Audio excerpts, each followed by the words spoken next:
Okay, I guess we can announce that now. Did I just say I'm so sorry.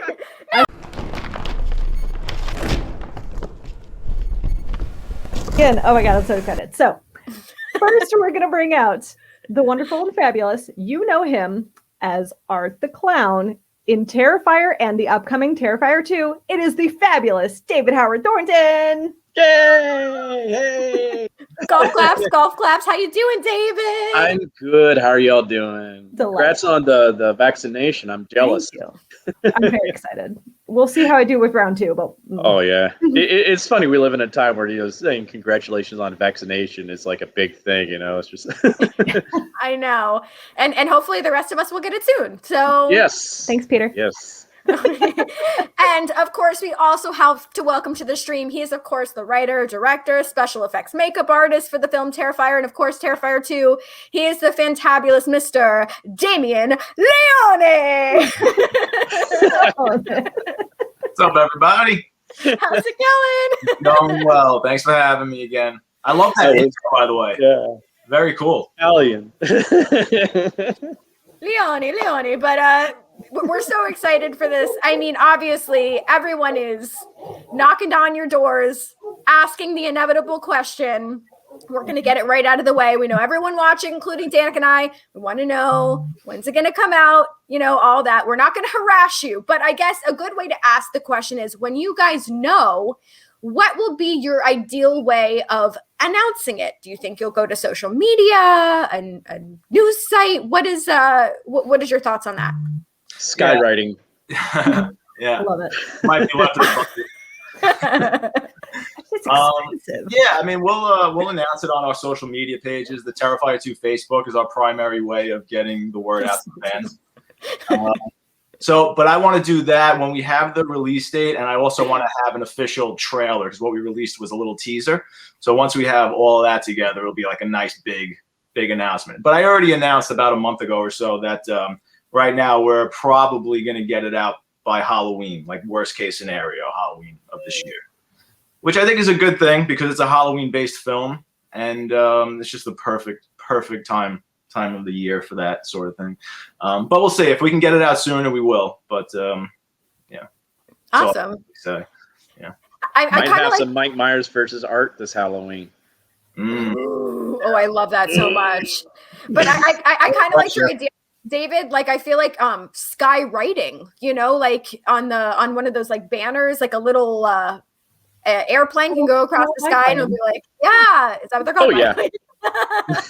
Yeah. Do it in some really, really obscure place in the mountains where like one person sees it too. Oh yeah. What is this Art the Clown? Or like if you're in the mountains, what are those like instruments that like the Ricola people use? Like Art the Clown. Oh, I like that. Yeah. Some random goat just goes by. It's like, I don't care. I was going to say the goat's a big fan. You never know. Oh, yeah. Danica? All right. Well, I'm going to ask a question that I don't think gets asked enough with production team regards. So obviously there are people behind the scenes that in both films helped make the film a success, and of course, every single person deserves recognition. But for both of you, who were the stars of the production team for you for both films? Oh, wow. Oh yeah, I mean, there's so many people behind the scenes that deserve so much credit that don't get nearly as much credit, if any. One of them all the time is Phil Falcone, the producer. I mean, I could write books about the amount of work that he puts into the movie that nobody ever sees. I mean, he's by my side the whole way, doing special effects, building costumes, building sets. The guy literally builds sets. Like, he had a heart attack. When you see the behind the scenes, we're gonna probably have a documentary. We have so much material on Terrifier 2. Like, there is footage of him going into the operating room. He had a heart attack, writing out blueprints of sets that we need to build in case he dies. And it's like, this is how it needs to be built. God. Like, we have that on tape. It's insane. So you got Phil, then you have Olga Turka, who's our production costume designer, who came in last minute and just saved us, like wiped the floor with just what she built. When you see all the sets in this film, Jackie, our makeup girl, like they helped me build the Sienna costume and come up with her hairstyle and her makeup and all kinds of amazing things. The Fuzz on the Lens boys, that's our other co-producers on the film. Just, I mean, you know, Steve, Jay, and Mike, just the amount of work is unfathomable. And I got, and of course, my buddy George, the producer, slash director of photography, who's been with me since All Hallows Eve now. Again, we just all do, we wear a million different hats. Nobody just does one thing. And are any of them like little tiny black hats, like Art? That's what I mean. only that one.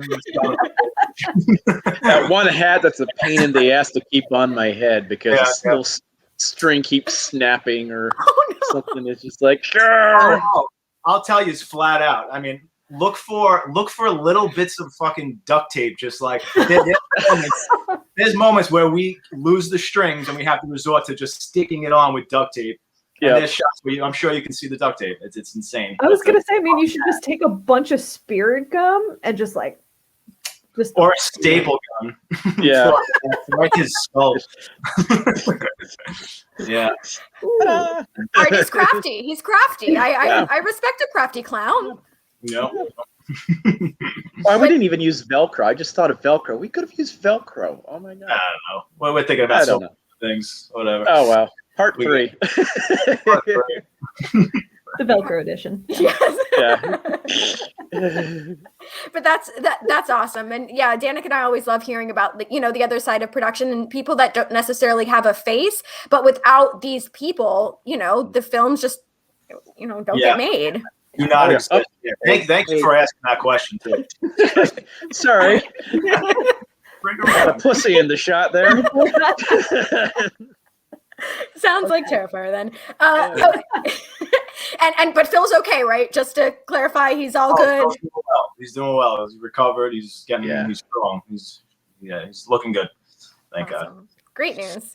Yeah. Well, somebody else that I read about being in the film was Chris Jericho. Is this true that he has an appearance? Because I know y'all Where did you get that? On his podcast with Corey Taylor. Oh no shit. All right, yeah. Chris Jericho's in the movie. Okay, I guess we can announce that now. Did I just I'm so sorry. No, I feel like that was Jericho's fault. Yeah, I had nothing to do with it. Nothing is safe. I didn't say it was Jericho. Oh my god, I'm so sorry. It's also on the IMDb. Is it? All right, yeah. Is it? Well, he's very much in the movie. Yeah. Okay. Yep.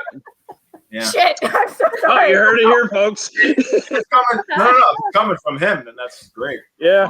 Yeah. Okay. Yeah, I was gonna say, like, one of the first times that I actually heard the two of y'all on a podcast was with Chris Jericho, and I feel like he's been a really big supporter of the franchise. So that's dope. Oh my god. He's first of all one of the coolest fucking guys. And he's been a fan for a while now. He met Dave first, had Dave on his podcast, and then I met him at a con, I think in Jersey. And he's been a fan like ever since, and talking us up on his podcast and saying that Art the Clown is the next big, slasher icon. And we even used that in our pitch video when we made the Indiegogo video. So I was like, oh my god, like he's like the first big celebrity kind of talking about us.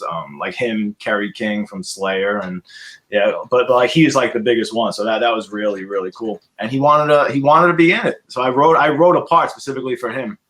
Oh my god. I can't talk about it or anything, but he's okay. No. Yeah.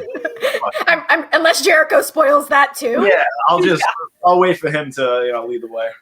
Yeah. Fair enough. Okay, I apologize. I'm so sorry. I don't mean to. Oh no, it's not your fault. Yeah. Okay. You're just relaying what you heard and thought that we had already. So it's not your fault at all. I've been having the hardest time keeping that a secret this whole time.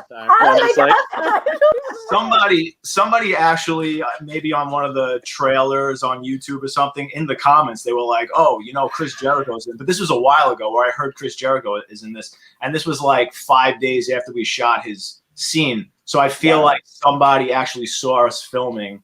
And because there was a lot of like bystanders and stuff when we were shooting his scenes, so I feel like someone started spreading that. But I see. Okay, well, No more. I don't think we have anything else. That's all right. Let's move along.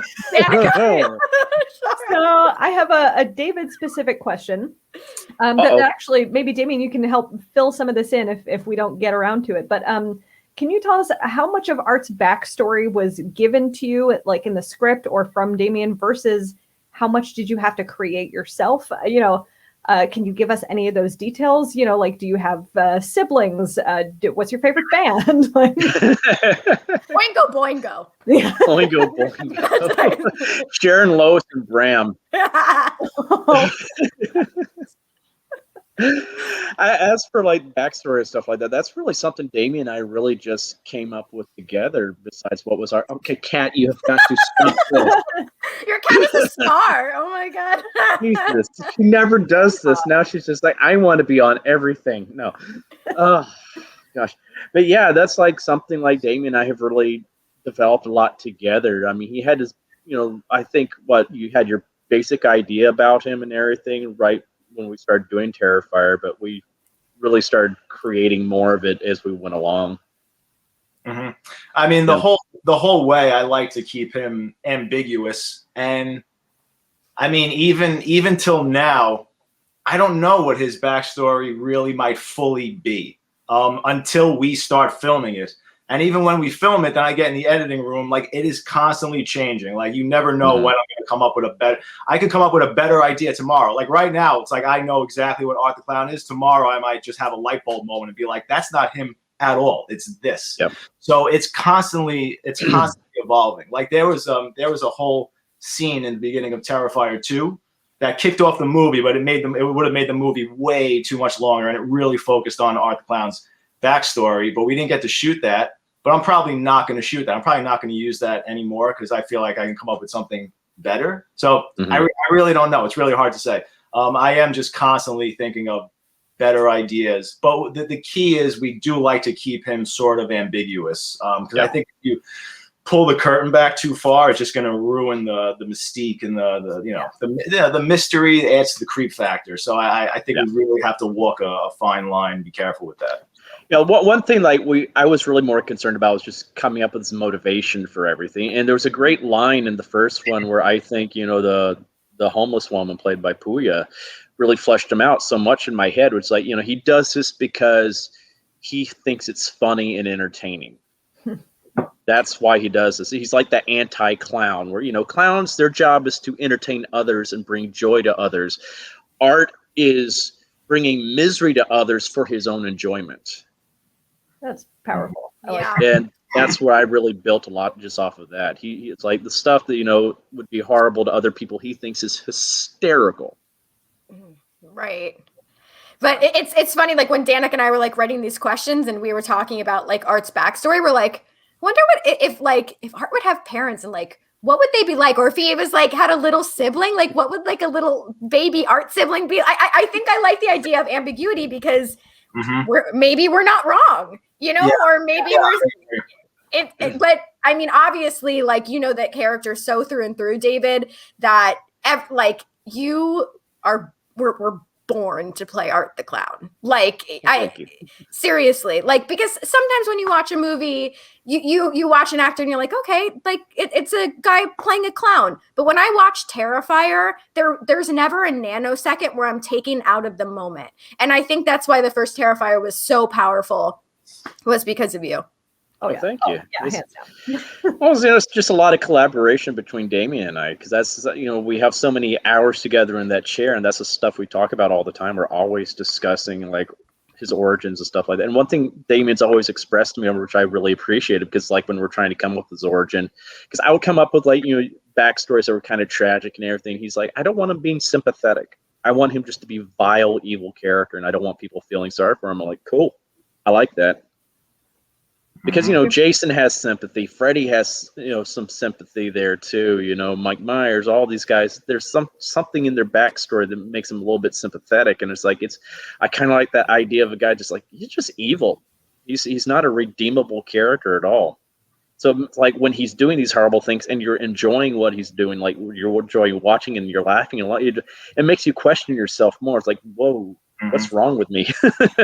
Yeah. He's supposed to make the audience feel uncomfortable. You're supposed to feel wrong about having a good time with him. Yeah. I think that's the key to the character, is having a good time watching him get off on the misery that he creates. But yeah, I mean, I don't know. Again, that ambiguity is very, very, very important. Like you said, like when you have a character like Freddy, who, when you show his backstory and you see he's come from an abusive childhood and everything like that, you start to feel bad. You're like, oh, all right, well, he was made into a monster. And then there's too much, maybe not in a negative way, but there is a lot of humanity all of a sudden put onto that character, projected onto that character. And that's not what I want to do with art. He has to be the embodiment of, I mean, he's like the walking embodiment of Satan, basically. I mean, that's when I write him, I mean, that's first and foremost constantly my mindset. It's like he's the embodiment of the devil. Ooh, I love that. Oh, I love it so much. Makes it so much worse. Yeah. It makes it more fun to me. Well, speaking of fun, David, I know that you're on Cameo. I was wondering, what is the strangest or craziest request that you've gotten on Cameo? Has there been anything that stands out to you? No, not really. What's that? Nothing. Oh, no. I think I know what you're. I think I know what you're saying. Okay. You have to tell us what. No. It has nothing to do with that. It's Okay. just like, I get some interesting, people sometimes commenting and stuff like that on like Instagram and stuff like that. But no, I haven't really gotten anything crazy on Cameo yet. Usually, it's just like birthdays and stuff like that, anniversaries, or just sometimes someone needs a pep talk. I've even had someone just today who was said that she's been a nurse during this whole pandemic, and she's just feeling a little bit down and out, and she just needs something to like pump up her spirits some. And I was like, wow, cool. So it's just like nothing totally crazy yet. No one's wanting me to like strip or anything like that. Thank God. That's like, it's not OnlyFans. Right. True. So you've all seen my boobs and butt anyway, so You're gonna see a lot more too, aren't they, Dave? Oh, What? yes. Whoa. Wait, does We're Art the Clown kidding. have an only? Okay. We're all right. kidding. Okay. Whoa. All right. All right. Guess we'll see soon enough. Yeah, right. Oh, shit. I guess this is another a Hide your David children, specific hide your question. wives. Well, I'm going to move on from that. Awkward turtle. Swim away. All right. So, David, this is another very specific question for you. But so you've also taken on voice acting the role of Joker. So I was just very curious about the challenges of performing a role with such a varied history of the wide range of actors who've played that, and like the challenges of the expectation that come with taking on a role like that has been performed by so many different people already. Yeah, it definitely is, because you don't want to just flat out just imitate someone else. And like I do imitate a little bit of Mark Hamill with mine. I will admit that, because it's kind of like I kind of look at him as the voice of the Joker. That is how he should sound. That's how he always sounded in my head when I was even before I saw Batman animated series. That's the voice I basically had in my head for the character as a kid. So it's kind of like hearing Bugs Bunny without his Bronx accent. It's like if it's not the right voice. And I've seen different versions of the Joker where I'm like, that's not him. That's not him. I don't like it. So that's why I put a lot of Hamill-isms into my version of him. But I'm like, what I did with my version of Joker, I just kind of blended a lot of different versions together, especially a lot from Romero, because I thought Romero back in the 60s, he did a fantastic job to bring the comic book to life, especially for the comic book at that time. Because that's what I've always wanted to see with the characters, more the comic book version of the character, not Hollywood trying to be different and like, ooh, look how edgy we're being. We're going to make him look like Jesus now. Or let's put tattoos on his face. Or it's just like, not just keep the source material. That's what I always, if you keep it to the source material, people are going to be happy, because the character's got 80 years basically in the comics of great material to pull from. So just stick to that and you'll keep people happy. And that's why the Marvel films have been so successful. Very true. And I wanted to know, Damien, was there ever a day on set where you maybe felt that there was a bit of a Joker/Art crossover day where you're like, Art the Clown is pulling from the Joker? I don't know. I mean, again, Dave is very, I say this all the time, he's very theatrical, and that was something that he brought to the character that wasn't originally there. Like Mike Gianelli, who played him first, he was much straighter, colder, just more sort of just like stone, and but like Dave just brought the really animated stuff to him. So sometimes, like, again, we do a lot of takes. I do it my way, and then I'll say, Dave, go and have fun. And a lot of times Dave will bring that theatricality, and a lot of times I'll use that, or sometimes I'll use that because I don't want the character to be that too much, but it's nice to just sort of inject a little bit of that more clowny aspect to him. So if anything, I'd say that's where Dave's Joker background comes into play, if anything. Yeah. That's something I really enjoyed about this, is like the collaboration between Damien and I on this, is because he's got a really good mind for what's scary. It's like he thinks of things I don't even think of. And at first, I might not even understand it, like the scene where Art was just frozen in the first one. I did not understand how that was scary until I saw it all edited together. I'm like, oh my God, now I see it. Yeah. I was like, but at first I was like, what am I doing? I'm just standing here going, I'm like, how is this scary? I don't understand. But he's just got a great mind for that kind of stuff, and I think that's why we work so well together. So it's like when he has ideas like this, I'm like, I love that. It's like he brings ideas to that I don't even think of, and I guess vice versa and stuff. I think that's why we work so well. And he's one of those directors that actors love working with because he's very collaborative that way. Mm. He's one of these that likes to experiment and try new things, even if like the crew members think of something. We're like, let's try it out. Because in the long run, if you come up with something that's really good, it doesn't matter where the idea comes from, as long as it's out there. And it's True. Damien, I want to know what your nightmares are like. Oh my God, I just had one. You just made me remember. Do tell. I forgot it. But I don't really have nightmares too often, believe it or not. I'm more afraid of reality. Sleep is my peace, believe it or not. I sleep just like hard, and But I don't know. If there's ever, I have had like nightmares where you're trying to run away from somebody, you get to a door, you can't open the door, and they grab you. Like that kind of thing happens to me ever so often. But I really don't. I actually wish I did have more nightmares that could give me creative ideas and things like that. But I actually don't. Or if I do have a nightmare, I forget it instantly. I think it's the greatest idea, and then 2 seconds later, it's gone. So. Oh yeah.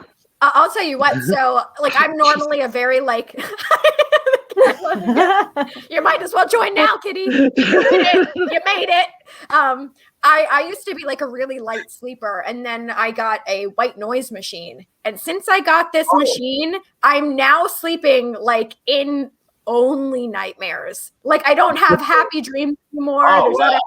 What? It is like, it's this dark reality. And like my husband can attest that I literally, after I have these nightmares, have to wake up and go on my phone and watch the happiest videos I could find. So I can like come out of that reality of, I should probably see a doctor.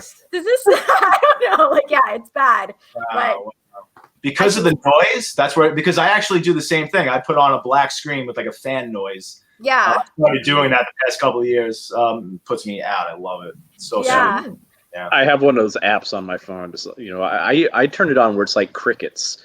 Like it sounds like you're outside and because it reminds me of back home when I lived in the South, is that sound of the summer, and it just hearing like the crickets and cicadas and all that kind of stuff. It's weird. That would annoy other people. It relaxes me. I was gonna say it would remind me of bombing at the Improv. I don't know if I could do that. But I'd be like, like Jack up there doing the tap dance. It's like me. But yeah, I don't know. I should So recommend, if you want some more nightmares, just invest in a white noise or pink noise or whatever color noise you enjoy. I mean, I guess I have no room to speak here because I'm that person that everybody hates because I fall asleep really quickly. Like kind of no matter what. Oh, I'm jealous. And I have a lot. I dream very vividly. I would say, once a month, maybe I have a not awesome dream, but most of them are just, normal dream stuff. So sorry, everybody. Dream stuff. I love that. I love that for you. Okay, so kind of to segue back, and I'm sure both of y'all have been asked this many, many times before, but obviously now that we have Terrifier 2 coming out, what are you guys hoping for the ultimate legacy of the Terrifier now franchise, I guess we can say? Wow, that's a big question. I mean, it's already pretty amazing. The love that this character has gotten is just, you can't ask for anything more. The fact that people are getting tattoos and they already say that he has, he deserves a seat at the table with the iconic characters that are the reason why he exists, that I grew up watching since I'm 3 years old and made me want to create this type of character. I mean, that's it. So I just, I hope that, I hope we don't drop the ball. I really don't think we're going to. So again, and I've said I want to make at least 3 of these, have like a nice solid trilogy. We'll see what happens after that. But I mean, look, if there's like a solid trilogy, we don't ruin the mystique of the character and people feel satisfied and, he just, has a place at the table, that would be pretty amazing. That's all you could ask for, really. I don't know why, like in my brain, and it's just because when I think trilogy, I always think Back to the Future, but I'm like Western art, art on the ranch, like art back in time as a cowboy. Yeah, we could do anything. Teeny tiny cowboy. Yep. Oh, that would be fantastic. You go to the town of desperation. That's when it's gonna happen. Yep. I want to see this cosplay crossover. Oh my God, Western art. It's just like draw. He just draws a gun. Just Bang. like Bugs Bunny. Yeah, bang. Yeah. He's got the little spurs on the back of his shoes. Yeah.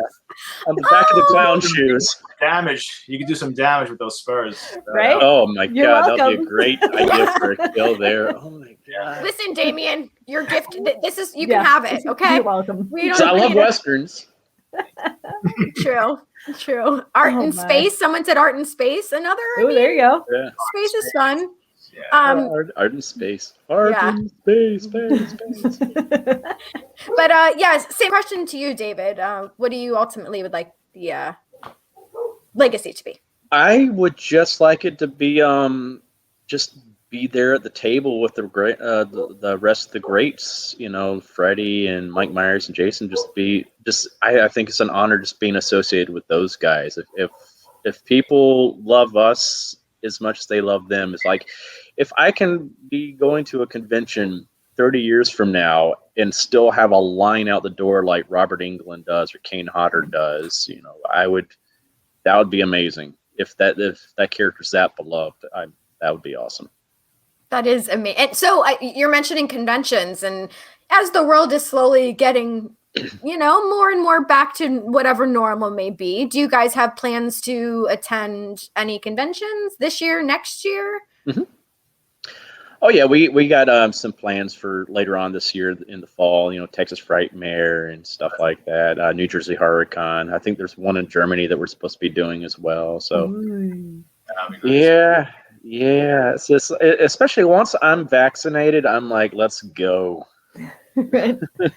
So in Germany, did they dub the film, or is there subtitles, or what is it like over there? I wonder who dubbed me. Yeah. It is absolutely dubbed. Yeah, I've seen the trailer. Yeah, it's fantastic. Oh, cool. We actually supposedly have a pretty cool following in Germany. So it would be cool to go there. That would be awesome. Meet German fans.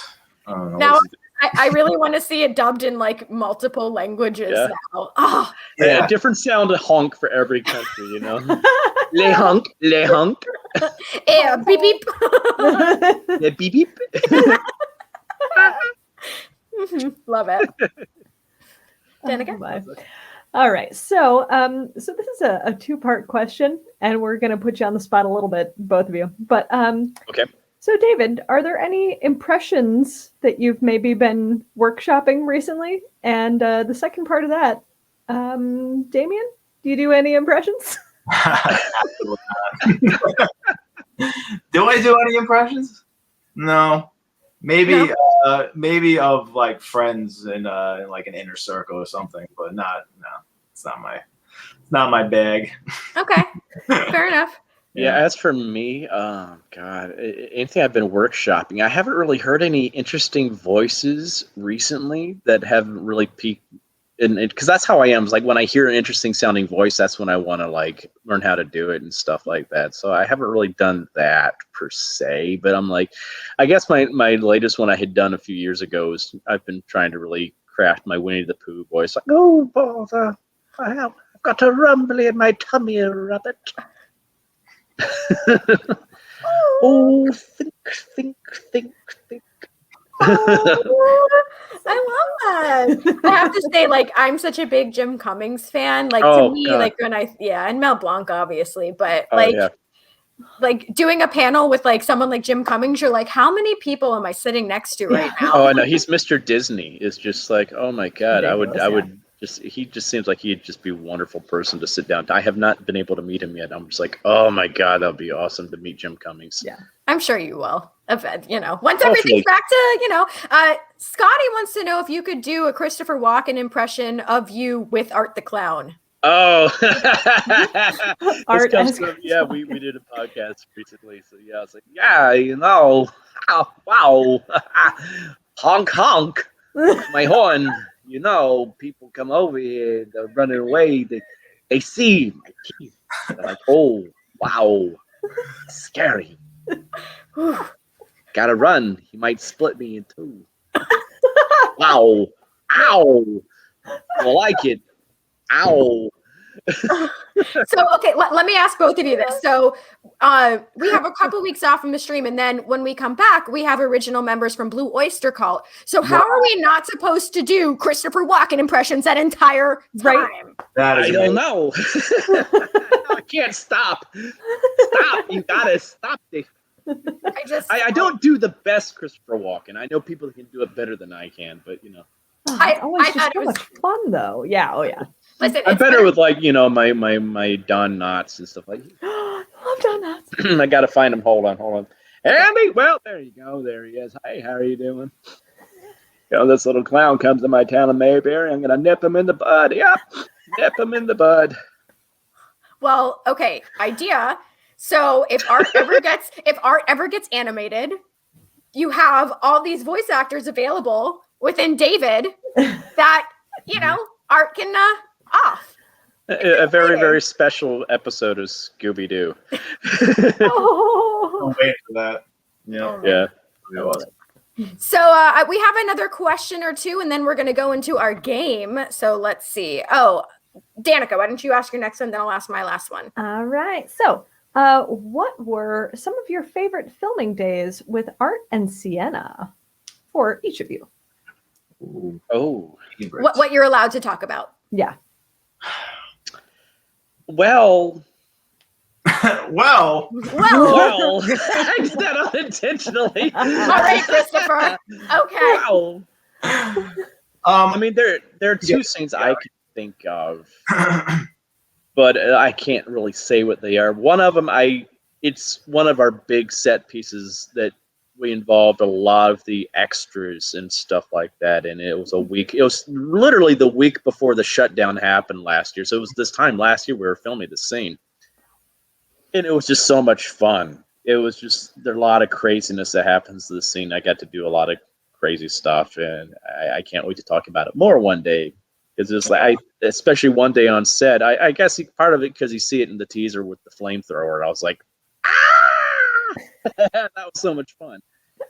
Yeah, a lot of scenes with them, the two of them, were very technically difficult and require a lot of the places were just really uncomfortable environments and a lot of action, and just like you had to have the stunt coordinator, so it was just very technical, and it was hard to like appreciate what was going on. It was just like all little pieces of a puzzle.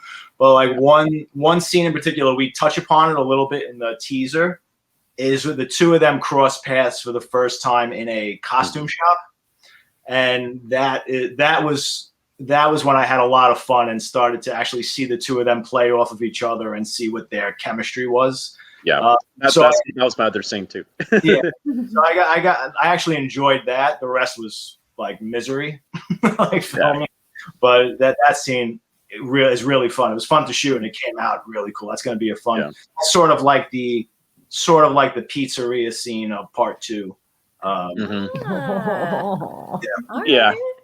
There's another one. I won't give away what happens, but it's a scene where they tricked me into how we were filming together, and it's a Hans Gruber moment, like what they did to Alan Rickman when they dropped him off. Yeah. Where they said they're going to count to 3.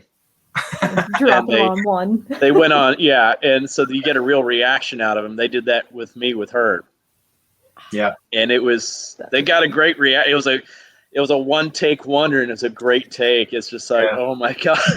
It was just, and afterwards she's like, "Sorry, I'm so sorry. They told me to go on 2." I'm like, I don't doubt it, and I'm glad they did because that was freaking awesome.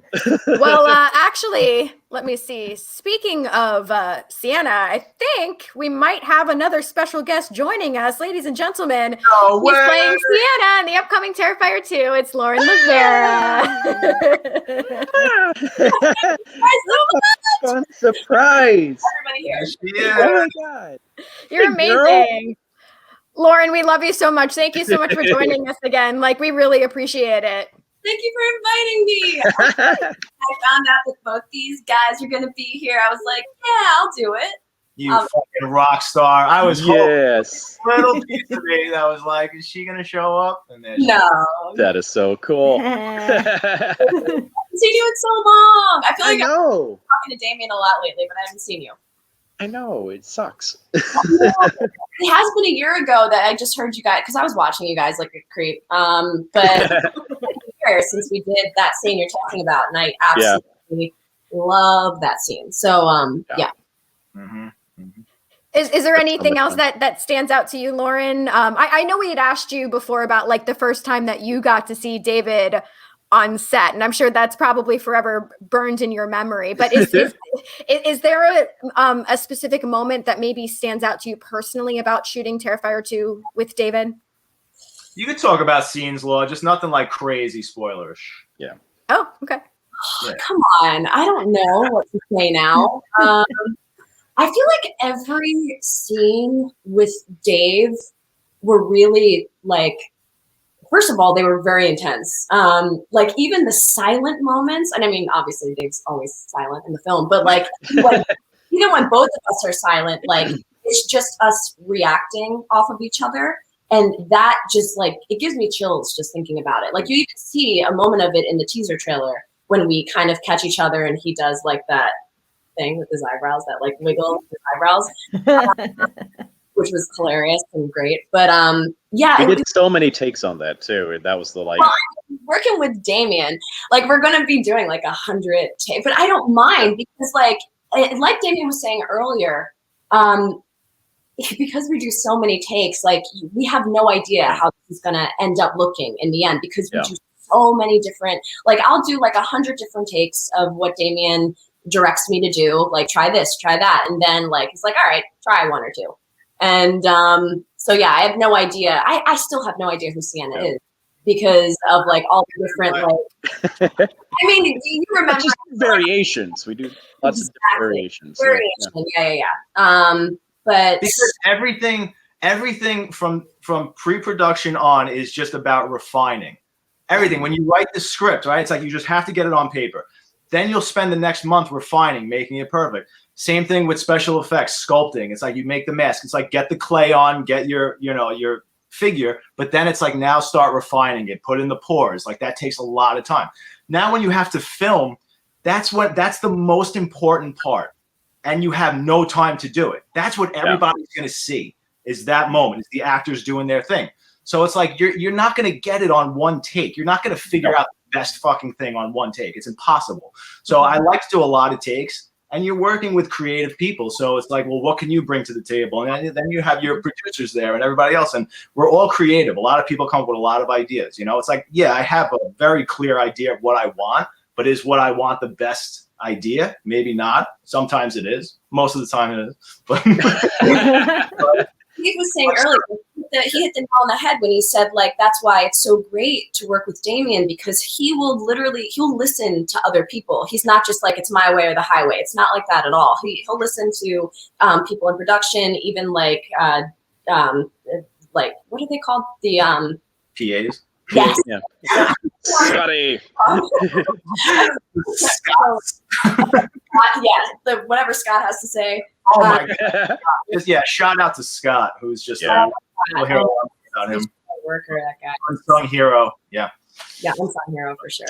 But yeah, Well, it's collaborative. It's collaborative, and that's what made it so great. I mean, obviously, when I'm with Dave, like, we're doing our thing as actors. Like, we feed off of each other, and that's a collaboration. Like, that's the clearest collaboration, just actors working together. But the entire crew was really a team, and we all really took people's ideas in consideration. Even with me, if I will ask Olga and Jackie all the time, like, what do you think of that performance? Was it shit? Like, should I try something? You know, like, if Dave was like talking to Damien or something, it's like, did I suck? Like, could you tell me? And they'll be honest with me, and that's what I like. I felt comfortable with everybody, so you're gonna like what you see. I guarantee it. Yeah. I like that. Can't wait. Well, Lauren, totally your call. We're about to play our game of Would You Rather if you want to stick around. What you think? Either way, no pressure either way. It's totally up to you. Yeah? Yeah. Okay. Awesome. Okay. So this is our game of Would You Rather. Obviously, there is no wrong answers here. And I guess let's just go for it. Y'all know how this works. So here we go. Or actually, this is David's first one. But all right, let's bring up the graphics. Maybe, possibly, kind of. Okay. Here we go. Technology, guys. We'll get there. Oh, okay. Ooh. Would you rather see Art's likeness in an 80s style arcade video game or see Art's likeness used for a brand of cereal? Uh-oh. Yeah, there's a reason I'm laughing. There is a reason. Did Yeah. I just Chris Jericho something? I don't know. No, not at all. Not at all. No. No. No, you totally just Chris Jericho something. What is the deal? What are you doing? I'm sorry. Who are you talking to?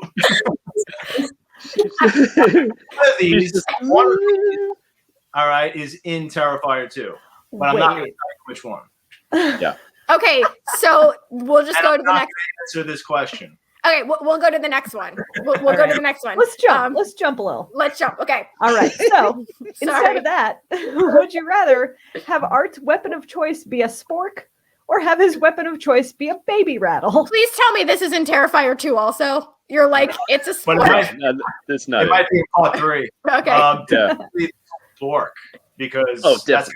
a good long goddamn time to gouge somebody's eye out or something. I like that. That's nice. I was thinking the same thing. That was just like, Look yeah, at that's that like, nice, yeah, that just nice little curve. There you go. Yeah. oh my God, yeah. Yeah. Lauren? I honestly, maybe I just don't know Art that well. But like, I was gonna say baby rattle. Like, a baby rattle is fucking menacing. Like, just like in the back. I mean, a honking is menacing too, but I don't know. Like, I feel like there's some kind of like torturing. I don't know. Maybe I just am really creative right now, but I would say baby rattle. Baby rattle? Sound torture. I like Yeah. the idea of sound torture. That's Yeah. I do too. A baby rattle and 2 sporks. We're getting somewhere, guys. All right, here's the next one. Would you rather see Art show up in a Scooby-Doo crossover? Oh, there he is. Oh, it's so cute. Or have a Halloween Horror Nights house based on Terrifier? Well, Go ahead, Dave. yeah, I don't know how well he would really fit into Scooby-Doo. It would be the end of the series, essentially. yeah, the final episode maybe. But I think Halloween Horror Nights house, that would be pretty cool. I agree. That sounds awesome. Yeah, that lends itself better to Art, I think. I would kill to see him in Scooby-Doo. Absolutely.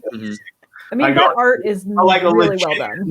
Legitimately be in a Scooby-Doo episode, I would, like, hands down, I would hit that Oh, button. I would be stoked as long as they let me voice Shaggy in that episode. Yes. Oh my god, it'd be amazing. Either one would be amazing and an honor. But, yeah. Yeah, it's like that the Scooby-Doo one is like just very close behind. It's just I'm thinking realistically how well it would translate, and like I think art would translate better to the Halloween Horror Nights than Scooby-Doo, but I would love either. Lauren, Yeah, I agree with Dave. I love Scooby-Doo. I was actually just talking with a cousin of mine about Scooby-Doo and the Ghoul School. Do we remember this? With like the daughters of like all of the monsters, like Frankenstein and Dracula. Oh my god, that's right. Do you remember this thing? I'm definitely gonna watch that after this. But yeah, I would say a Halloween-based Horror Nights thing, Terrifier, because that sounds awesome. I love like haunted houses and stuff like that. So yeah. Okay. So many things you could do with that. Yep. Oh yeah. Next one, Danica. All right. Would you rather live in the last house on the left or live in the lament configuration? Oh my. Well, I'm from the South, so I could easily live in the last house on the left. Okay. It's like, oh, I feel like I'm back home. But what exactly does this mean? Like, what does living in the last house on the left mean? Does that mean that you live in the house of the parents, like, and you're one of the murderer/rapists, and you have to endure the wrath of the parents? To me, writing it, I felt like it was like the house that, like, the actual house. So, like, nothing. So definitely the house. That's okay, you're gonna go. Probably nicer than my apartment. I'm gonna say. Have you seen our New York apartments? I think the house too. Yeah. The house. And we can have a house party. Oh my god, so fun. Who would want to live in the lament? That no, I mean, yeah, that's the worst case scenario. Fair enough. Listen, there's some interesting people in this world. They might choose it. I don't know. That's what the movie's pretty much based on, right? You have people who want to experience. They'll even take that pleasure, that pain, if it comes. To it, right. So it's a good point. No. Yeah, that's true. That's true. Not me though. Not me. All right, here's the next one. Would you rather play a board game with Jigsaw or do arts and crafts with the Blair Witch? Blair Witch, easily. Yeah. Easily. Okay. Oh, Blair Witch, yeah. Definitely. I kind of did that kind of stuff too. When it was the summer that came out, I was a camp counselor, and I was going throughout the woods and setting up those little configurations of the stick figures, and no one knew I was doing this, and I was putting rock piles and stuff like that.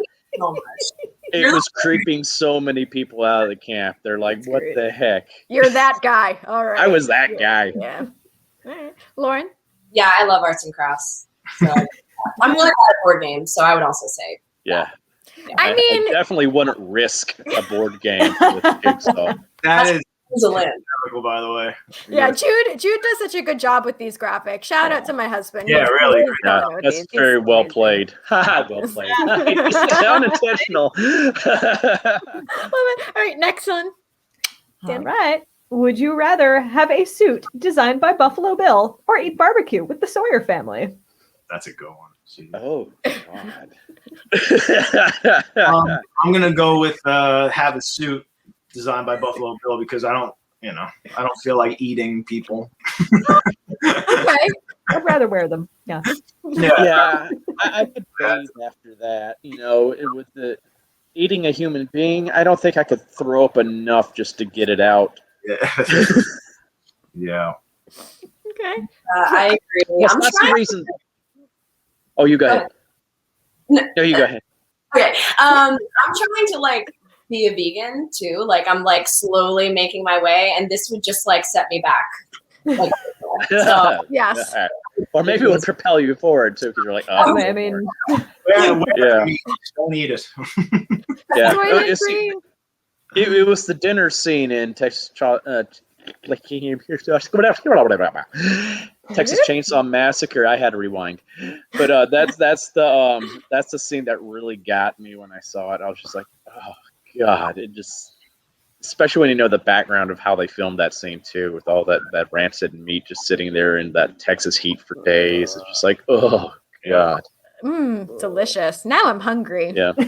Yummy. Right? All right.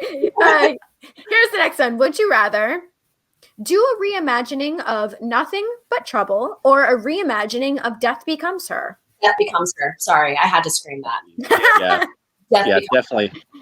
I actually saw Death Becomes Her for the first time like a year ago, and I thought it was awesome. So yeah, probably that one. Yeah, I do like Nothing But Trouble a I lot. know.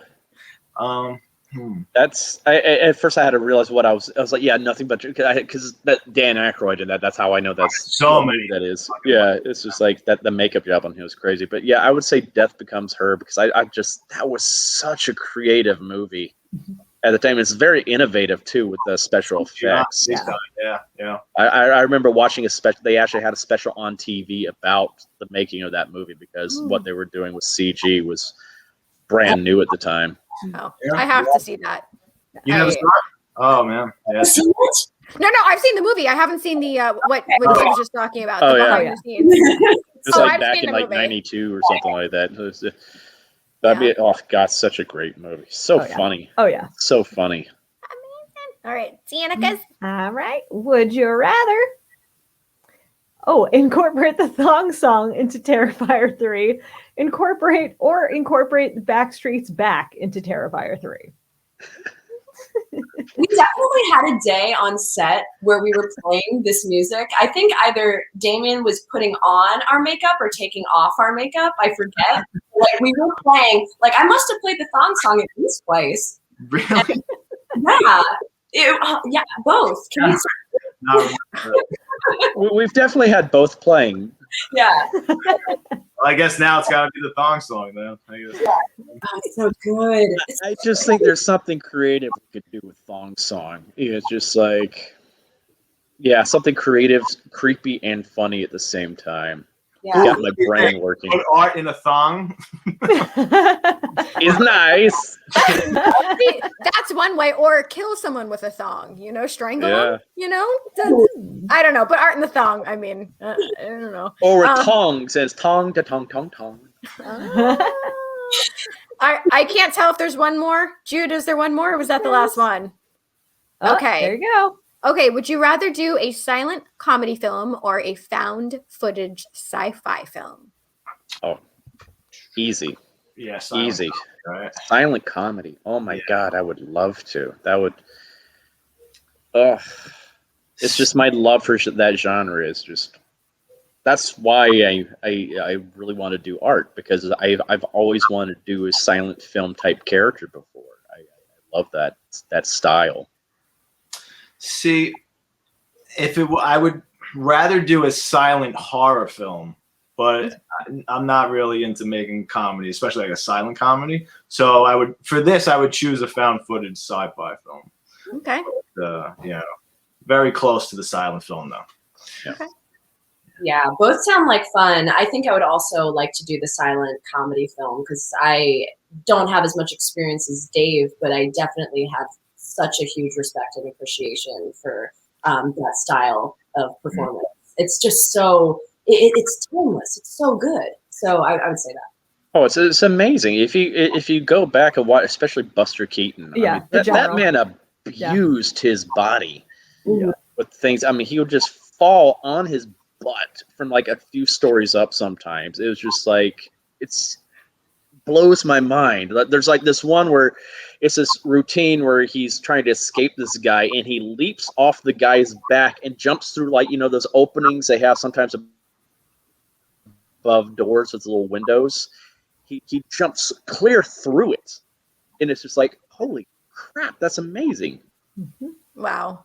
Yeah, I was gonna say, good luck trying to make it. I love it. It's just you don't see that anymore. True. Yeah. Wow. I feel like I'm in a time. He was such an innovator. Yeah, absolutely.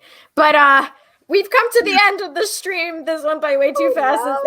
It went way too fast. I know. Time flies, so they say. And Lauren, we really appreciate you joining us. Like this is a cherry on top, and you're amazing. We love you. And before we do wrap this up, is there any final thoughts that any of you guys want to leave us with here today?